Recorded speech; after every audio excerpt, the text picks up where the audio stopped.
More vanity projects kick off as the 2024 Republican presidential field grows by 3. This as former President Donald Trump gets closer than ever to winning the nomination again. All that and more now on Drafts Grievances.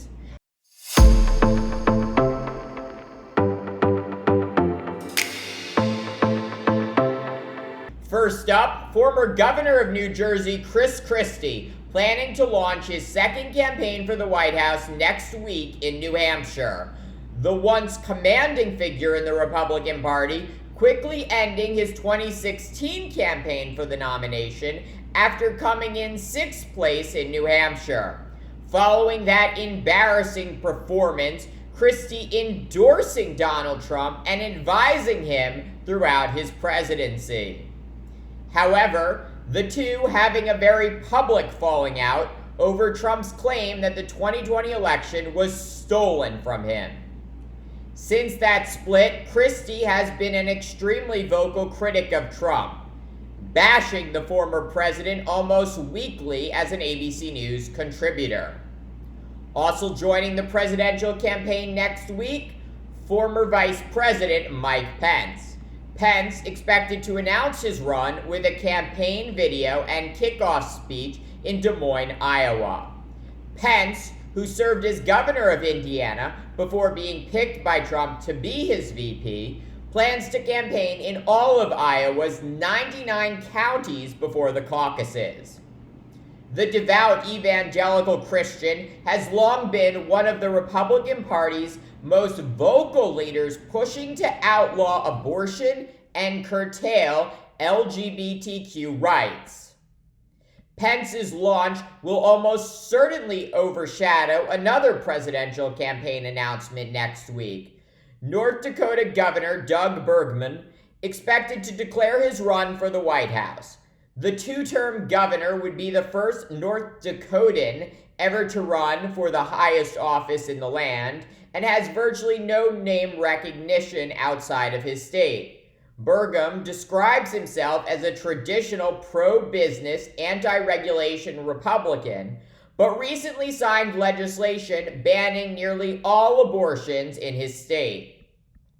The former software executive and serial entrepreneur has an estimated net worth of more than $1 billion, which will certainly come in handy as he seeks to boost his name ID. So if everything goes as planned, next week the GOP primary field is expected to grow from 7 candidates to at least 10. This expansion of the field only helping Trump capture the nomination.